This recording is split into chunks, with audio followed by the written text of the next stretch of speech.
beauty is everywhere. You just have to know what you're looking for and what those skills are. Hello, everyone, and welcome to the Polaris Connection, your podcast that connects parents of autistic children with industry experts and proven results. I am your host, Brad Broyles, and I am here with my pawful friend, Nathan Palmer. Brad, I think the introductions just get better and better, and I love how you tie it to our guest that we have with us, because if someone's got pause in their relationship, it's not me, it is our guest today. Correct. We are joined today with a very powerful friend, Tosha Tharp-Gaitanis, who is the CEO of Pawsitive Friendships. Tosha, welcome to the Polaris Connection. Thank you. Thank you for having me. I appreciate the invite. Yes, we are so excited that you accepted. You've been somebody that's been dear to our heart for a long time. Thank you so much for being here. Now, I think we need to clarify something, because we say Pawsitive Friendships, and this is a podcast, so people are listening. And if you don't know, it's not positive spelled P-O-S. It's P-A-W-S. And why is that, Nathan? That's the question I was going to ask. Tosha, yes. Pawsitive Friendships. So we have paws. Dogs have paws, and we have friends that are making that positive connection with 4 paws.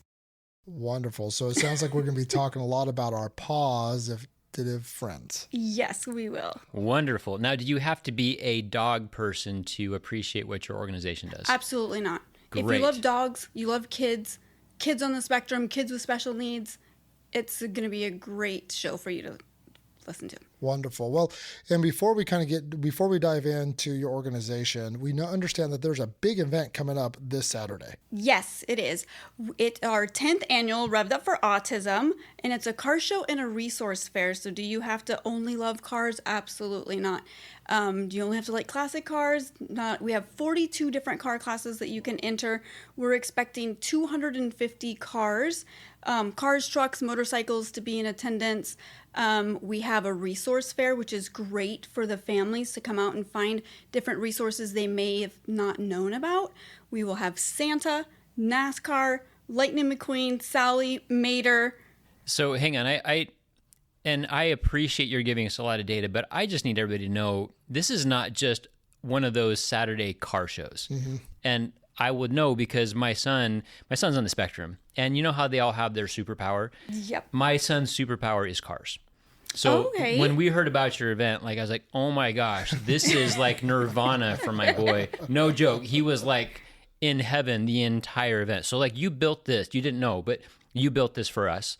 That's awesome. And when she says it is a car show, guys, those listening, if you've gone to the one next to the grocery store, this is not that show. Oh, definitely not. Definitely not. Yeah. This is like a next level event. I'm telling you, the cars and the people that support, I've never seen at some of the car shows that I thought I was already plugged into.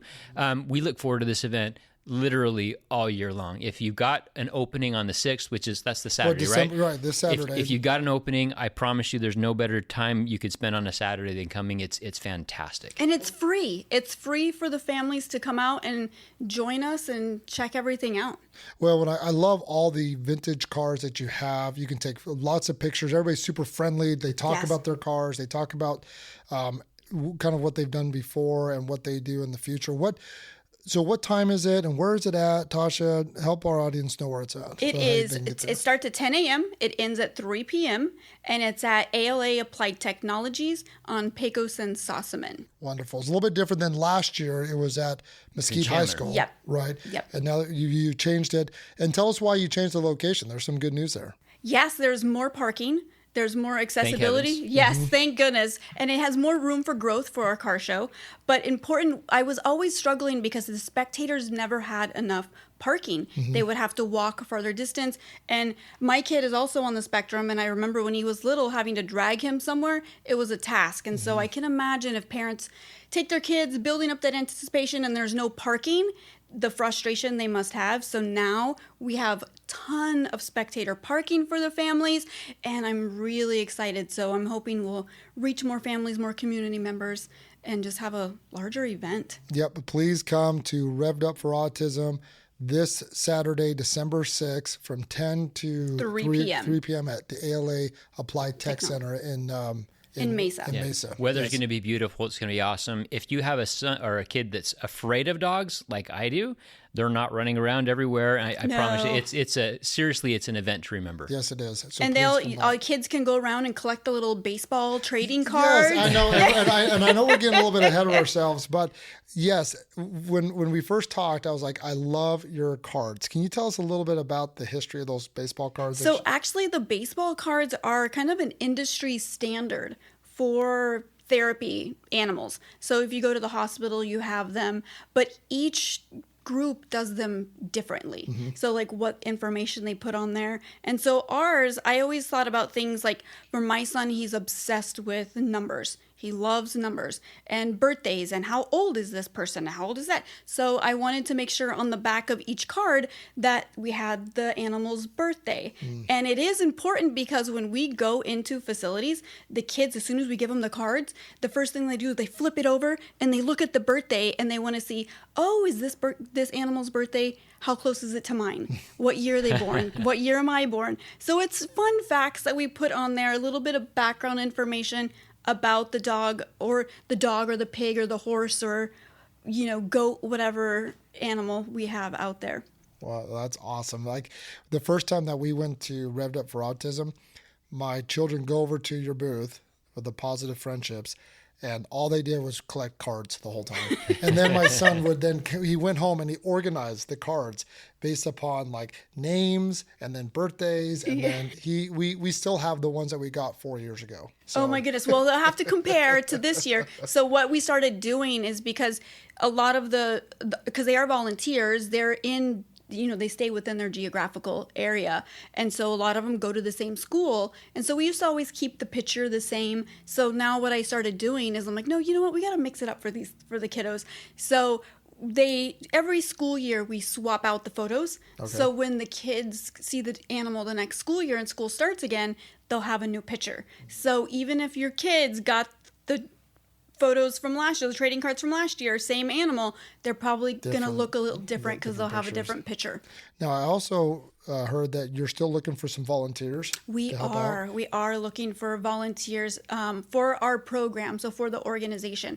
So if someone's out there and they have a dog, cat, bird, mini horse, pig, goat, bearded dragon that would make a good therapy pet, please reach out to us because we can only grow as much and serve as many kids as volunteers we have. Like right now in the East Valley, we have a wait list of schools because we don't have enough therapy teams. Wow. So, and we serve from Mesa all the way to Litchfield Park, North Phoenix, and down in Tucson. Wow. So we're all over Maricopa County. So the more volunteers we have, the more kids we can help.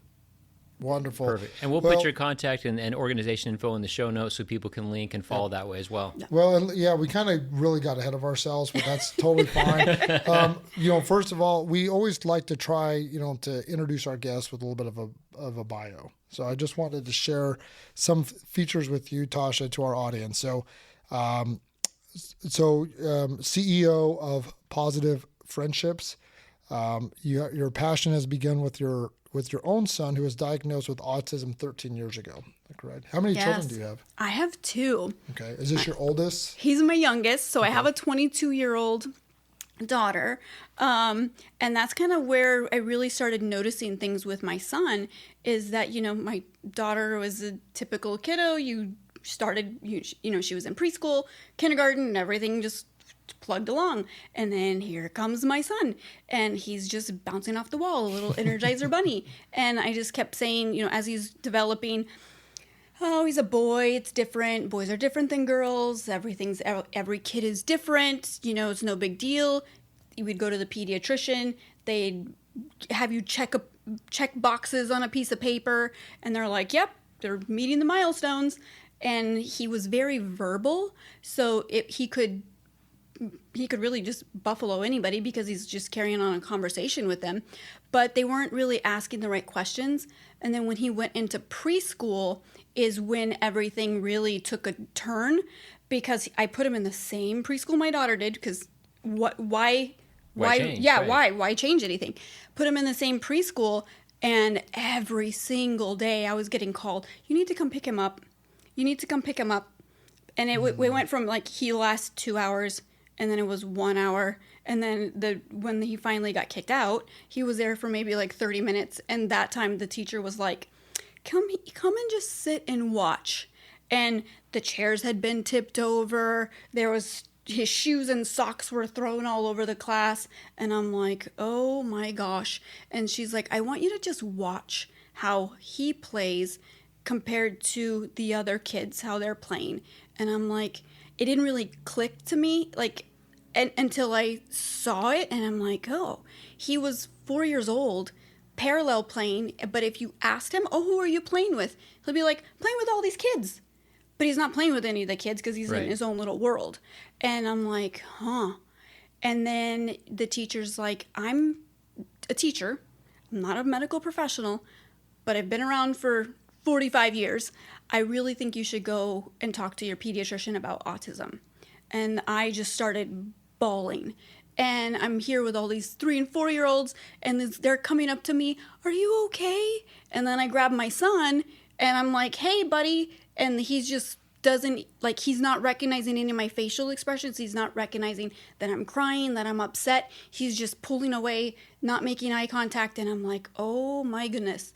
Like, this is really, like, yeah, we have to, something's not the same. So that, listen, everybody's got their story. Yeah. When our son was diagnosed, he was our first. He had some medical conditions, so there was all these justifications of, well, maybe it's this or maybe it's that.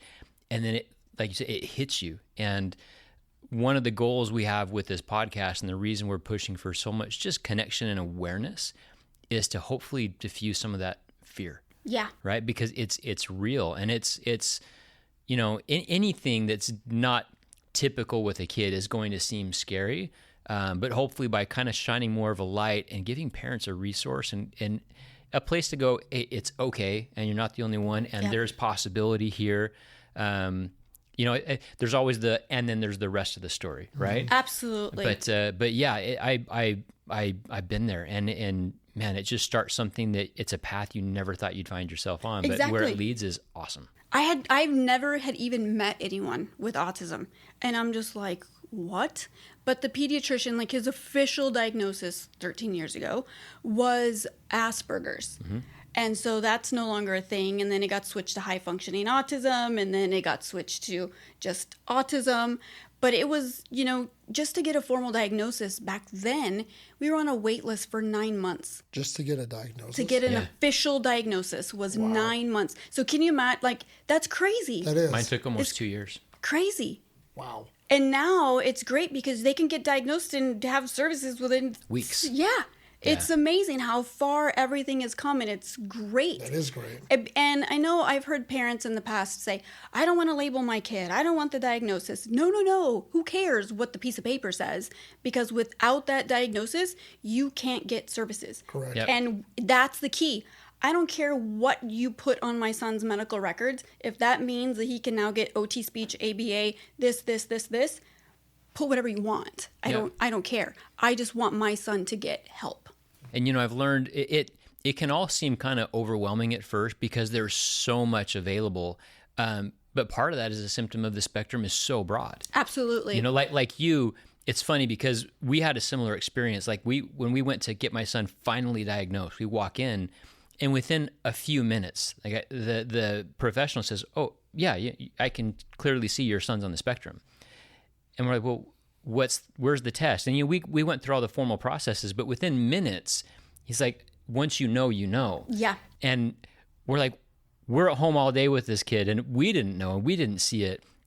But once you kind of get your eyes open to that space, now I find myself like at the park. I'm like, oh yeah, absolutely. Now I can see it everywhere, yeah. and it's kind of like I don't want to say it's our own superpower as parents, but it's funny because the people that discount, oh, autism is not that big a deal, there's just this nuance, and I'm so grateful for the diversity of care and services because they are so different, and it lets you go, all right, you know, your son or daughter may need this service, but mine needs this one. I'm so grateful for the diversity of what's out there. Well, and again, you know, a lot of parents are afraid to label their child with autism, but what you clearly explained, it opens up doors of opportunities that are shut that if you don't get that diagnosis or you don't have the help, like how are you going to help that child, right? Because the system really isn't set up that way to help those types with special needs. And at least now you get those helps with those resources. And what's neat is that it sounds like you now created a whole business around something that you didn't even know about 13 years ago. Exactly. I had no idea. What were you doing before? Before, I was a stay-at-home mom. And then prior to that, I was working at a technical school in their career, oh my gosh, I forgot, like career development, career advisory type thing. Okay. But yeah, but most of my time was stay at home. And you didn't know you were going to start your own business with a bunch of animals and autistic kids and but it sounds like you continued because you started as a guidance counselor, and I'm going to say you're a guidance professional now. So I think you just upgraded in your own field. Yeah, kind of, really. Like it kind of took, and there's been days and so many times where I've just kind of sat there and been like, yeah, I'm not a therapist. I get asked a lot. Are you an occupational therapist? No, but my brain kind of functions like one. But are you a teacher? No, I'm not a teacher. But one thing that, not a lot of people know, I don't even know if my staff know, is that when I was growing up, my dad was a children's minister. And so he would take us out in the summers, and that was our job. We'd have to go do kids camps with him and have to do all the activities and all the puppets and all of that stuff.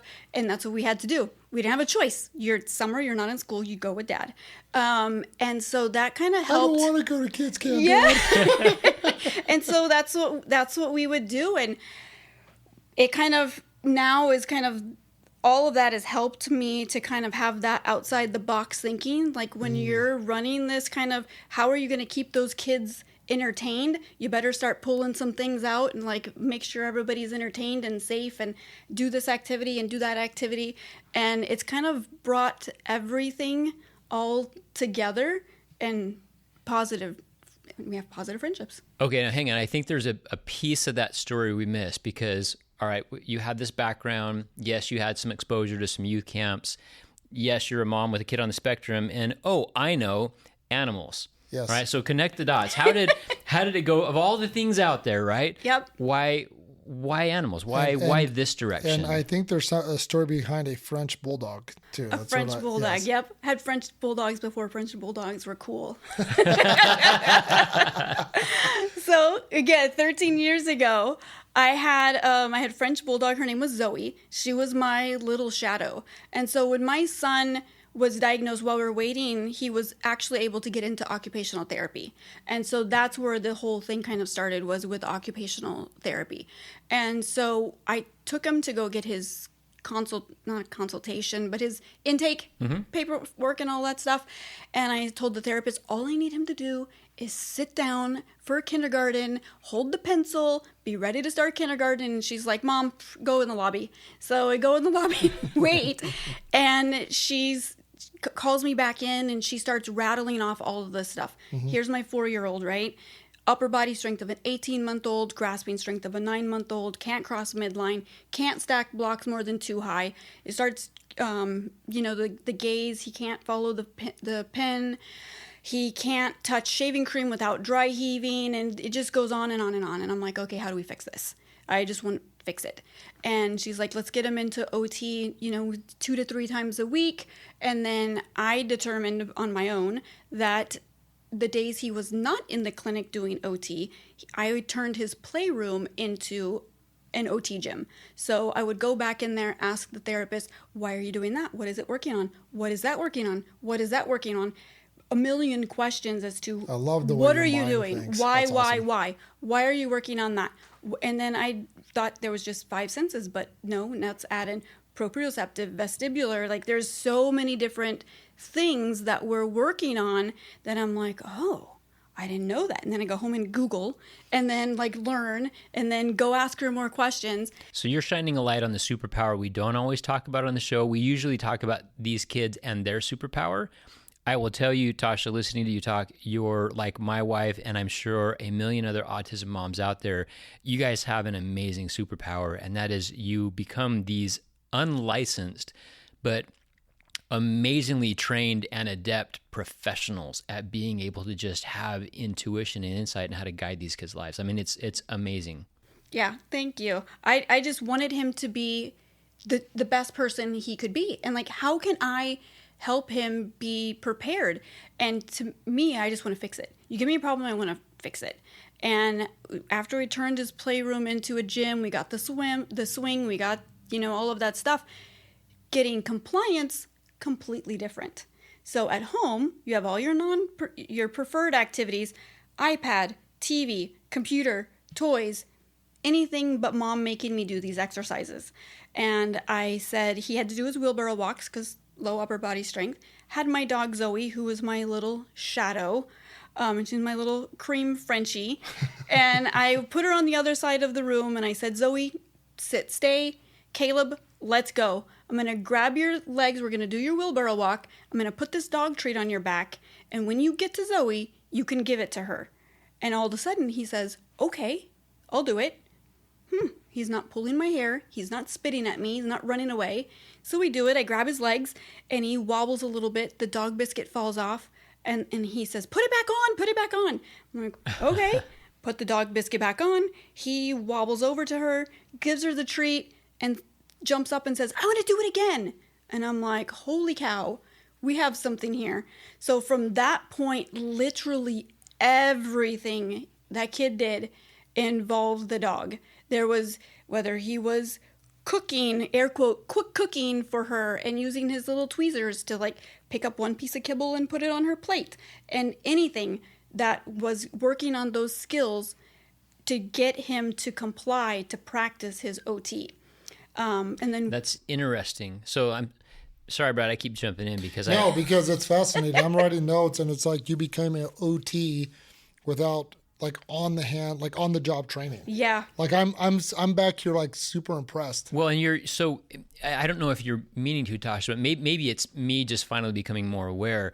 A lot of folks, when you talk about pet therapy, it's often kind of like their support. It's more for anxiety or a comfort, right? Yes. And what you're describing is something completely different. And it's a topic we've been highlighting over several episodes, and that is this play-based approach to learning and development. You're giving this positive reward, this experience through unique pet play to motivate and work through goals and progression. And that's an aspect that I don't think I've ever heard talked about in the same vein as what pet therapy is traditionally discussed as. You have hit the nail on the head, because that is one of our biggest struggles is education. So if we go out and we say, oh yeah, we do therapy dogs. Oh, therapy dogs, like in the hospital, and they pet the dog and you feel great and you read to the dog. No.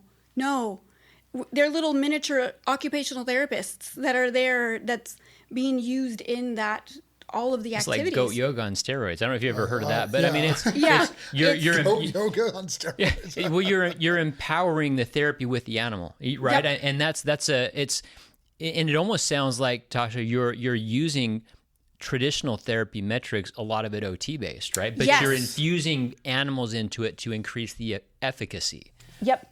And so when I was sitting in the lobby of the OT clinic one day, I just heard all this screaming on the other side of the wall. And I'm like, geez, they need a dog back there. And I'm like, why can't they have a dog back there?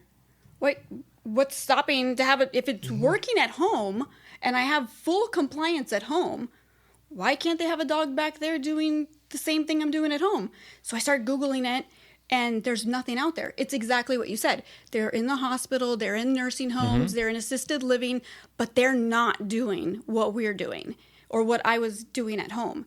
So then I'm like, well, then I'm just going to make it. Just going to make it happen. And so then I started taking everything that I was doing, putting it all on paper. We started in clinics, partnering up with speech therapists, occupational therapists, and then I would come in and I would train and talk to the therapist and say, look, I'm going to bring in this whole box of dog toys and activities, and I'm going to walk you through how you can do what you normally do, but now we're going to say, if you do this, now you're working on fine motor skills. Well, hold on. So let's back up. I would love to know this story. When you first pitched this to a clinic, and you're like, hey, I got guys, the door slammed in my face so many times. how was that experience? Like, how did that work? You're like, okay, I have this idea. I'm going to bring dogs. What was your thought process early on when you were getting started? Oh, initially I'm like, who's going to tell me no? Who would tell me no? Like, I'm going to go in there. I'm going to bring my dog. Because initially it was just me and Zoe. And I'm like, my son goes to school. I'll go to the clinics with my dog. And who's going to tell me no? Like, this works so great. Right, because you had the aha moment. Yeah, like, this is great. And then I would go try to make an appointment with the owner of the clinic and say, hey, this is what I'd like to do. And they'd be like, yeah, no, that's too much work for my therapist.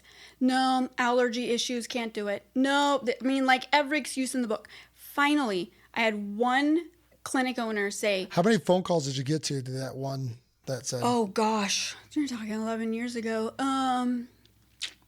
I would probably 4 or 5 because my son was in school.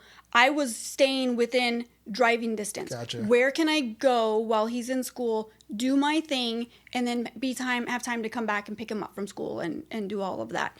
Probably 4 to 5 no's until I finally got that.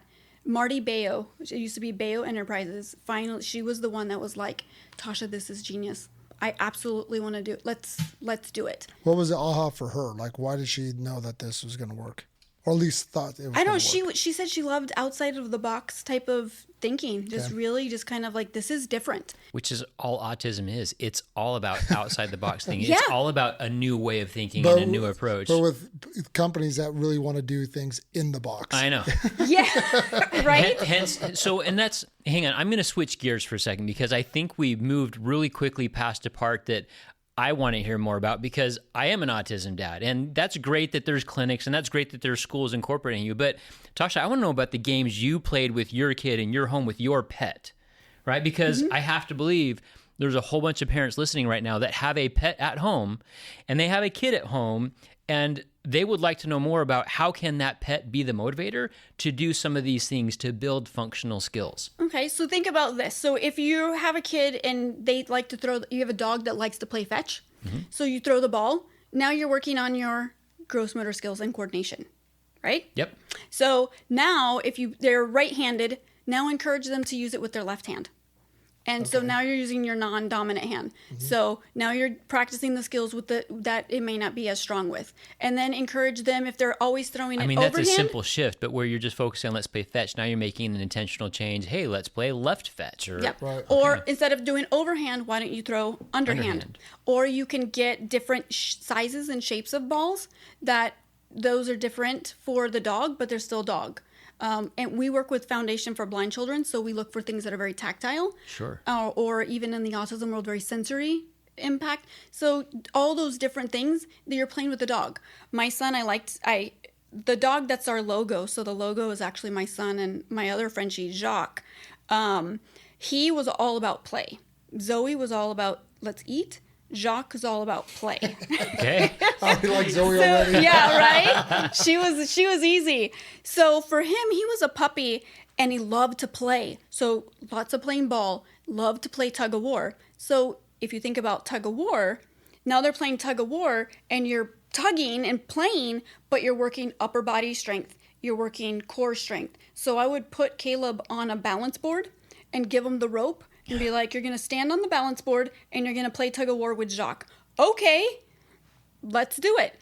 Jacques is like, oh, awesome. Cool, I get to play. Okay, so listen, I think I could hijack this whole episode and do 101 games you can play at home with your autistic kid and a pet. Yes. But and if you haven't developed it, Tosha, can you please, Pawsitive Friendships, give us the at-home parent playlist? Because that's a resource everybody could use. It's the OT of the goat of OT. You guys, it's the animal side of just.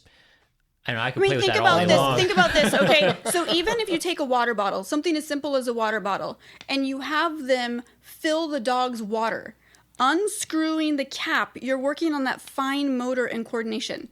And then they're pouring the water. Well, now you're working, typically what they're going to do is just dump it all, right? But if you're practicing slowly, now you're practicing all of that coordination and or all fill of those. It only to a line or empty it to a certain spot. It's OT is everywhere. Yes, you just have to know what you're looking for and what those skills are. So actually, Pawsitive Friendships, we've narrowed it down to 10 core skills that we work on.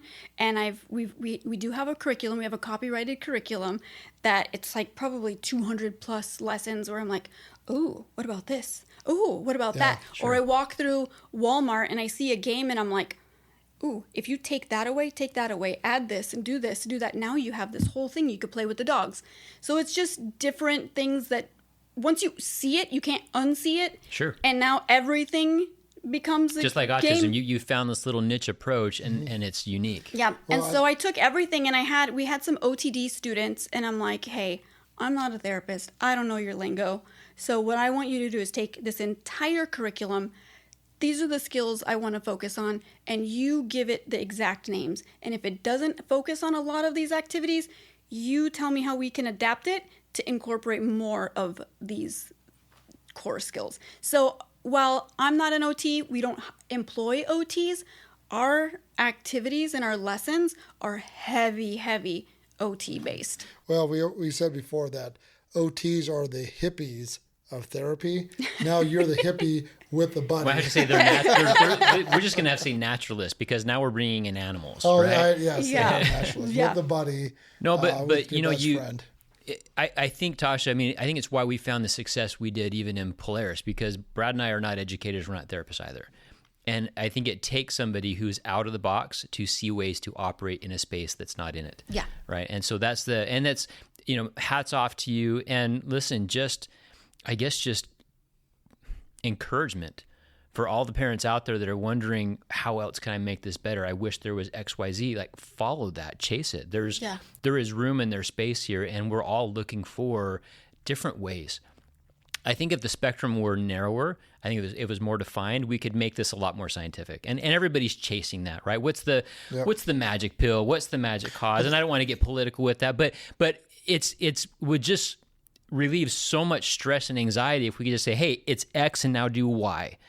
But it's not that. It's not, yeah. And it's almost like it changes. It's almost like the flu. It changes every year and it morphs, and we're seeing new things all the time. And so listen, hats off for you for being creative. I hope it inspires other people to follow their creativity. We need more of that. Yes, we do. And yes, that's impressive what you can. So we talked about dogs. You do this with dogs. But you also can do this with other animals. The way I hear is somebody is a big pig friend. Like, you have some pigs. I do have pigs. Okay. I have 2 pigs. Okay. But one of them, only one is a therapy pig.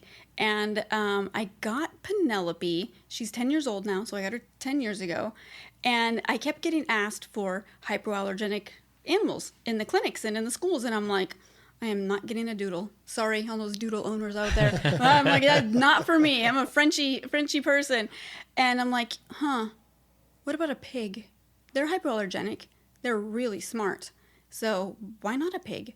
So I bought a pig, and I didn't know much about pigs because I thought, oh yeah, there's these micro mini teacup pigs and blah, blah, blah. Yeah, no, there's no such thing. Anybody out there thinks they're going to get a pig that's going to stay 50 pounds. They don't at all.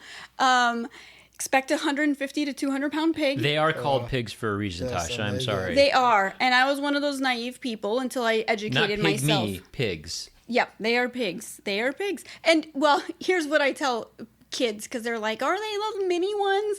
I'm like, no, mini is relative, right? So technically, potbellies are mini pigs when you compare them to a meat pig, right? That's like 800 to 1,000. So anything under 300 pounds is mini, which it's, again, relative, right? I already feel better because, Brad, now I'm mini. Yeah, you are. So I'm the potbelly. No comment. But in the pig world, they're extremely smart. They have the intelligence of a 3-year-old.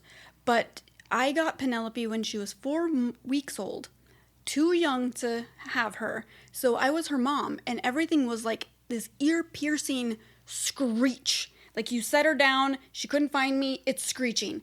My son, the 4-year-old Energizer bunny who didn't know how to control his voice volume, everything's loud and fast. She's screeching.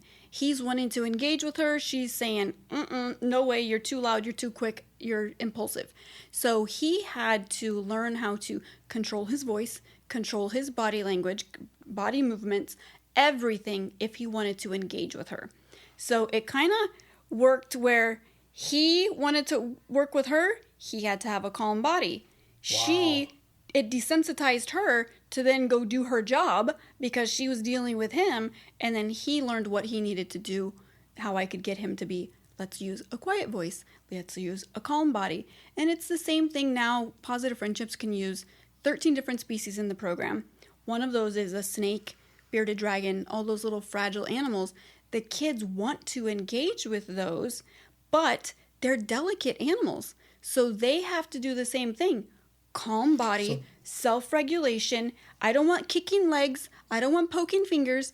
If you want to engage with these delicate, gentle animals, you need to have a delicate, gentle body. That is incredible. So they pretty much regulate them, or they're motivated by the pets. They do it themselves because they want that engagement. Well, and it's even a step beyond motivation, right? Because I'm sure, knowing you, Tosha, you're differentiating with the pets and the type of engagement and movement. And so they're building differentiation on, I engage with this one differently than I engage with that one. And even that concept in itself is amazing in bringing that in as a way to, I socially interact one way here, another way there. Yeah. So is like the Phoenix Zoo, is that like your Disneyland? I mean, you must rock out at that place. No, I'm more of a petting zoo person. Okay. Schnepp Farms or even Petco. Okay. Yeah, just like the petting zoo. I'm not all this. Do you ever look at an elephant and you're like, you'd be a great therapy pet? Like, no, you know what I think of? Like, man, that would be so much work to clean up after. So then how do you work with kids with the right animal? So we rotate the animals based off of like the volunteer's geographical area, right? So like we don't have any snakes in the East Valley because the volunteer that has the snakes lives in the West Valley or in Tucson. And the West Valley people don't get to see horses because the horse person lives in Apache Junction. So it's really kind of geographical where it is. Mm-hmm. And so that's and we try to rotate everybody through, but because everyone is volunteer, it's really based off of their schedule and what their availability is. But we try to do a good variety where, in the East Valley, the horses get to go to each school at least one time. So the kids get to see them once and rotate everyone. We don't like to have this, even if it's dogs, we don't like to have the same dog at the school week after week after week or month after month. Because I know a lot of people like to say, the kids on the spectrum, they love repetition. Well, they like pairing. That's a common word. Is they like the pair. I like to mix it up. I don't want I don't want them to get used to. They're used to our logo and our uniform, but I don't want them to see the same dog because then they get stuck.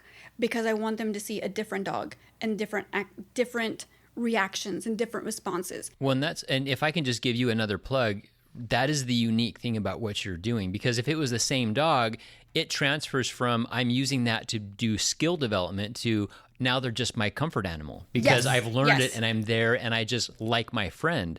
So you're reintroducing these new ways to pair, these new ways to learn. And again, the animal itself isn't the comfort for the child. The animal is the vehicle to extract these new behaviors, skills, and developmental milestones within the child. And that's not an area of pet therapy that, again, I don't think most people are aware of. Yeah, because it's not about, yes, it's about the dog, but at the end of the day, it's about improving the outcomes for the kids. Right. That's what this whole thing is about. And like you said, the dogs are the vehicle to help the kids get there. So for all of our animal lovers out there who have autistic kids, this is now your vehicle to buy a new dog 1 week.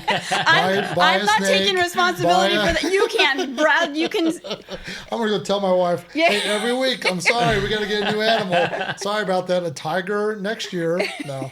But no, that's really exciting. What would be the most extreme, I guess, exotic animal that would be in your program that you've seen? The snakes. Okay. And I get asked a lot where people are like, how can a snake be therapeutic? And I'm like, well, it's all how you look at it, right? So I'm not a fan of snakes, but or birds, because I watched Traumatized by Birds movie as a kid. And then you watch all these movies on Alfred Hitchcock. Yes. Like you see all these things and you, as an adult, you are like, oh my gosh, snakes are scary.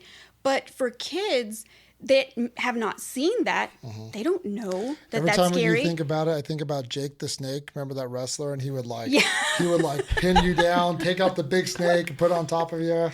But we're not talking about that. Yeah, we're not talking. We're just small ball pythons.